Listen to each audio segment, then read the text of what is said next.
Students at John A. Logan College are learning about highway construction. It's through IDOT's Highway Construction Careers Program.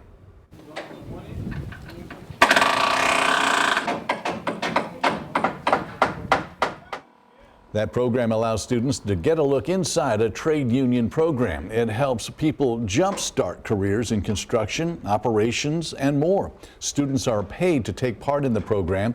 Today, Logan students were working in Johnston City. They built a garage as part of the classroom program. IDOT funds the project and pays for all the material and equipment, including hard hats, boots, and safety glasses.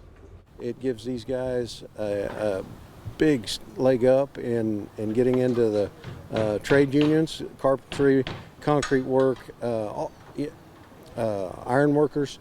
We've got students in all of those trades right now that have graduated from our program. That program is a 12-week course. Upon completion, IDOT officials say several students immediately find employment.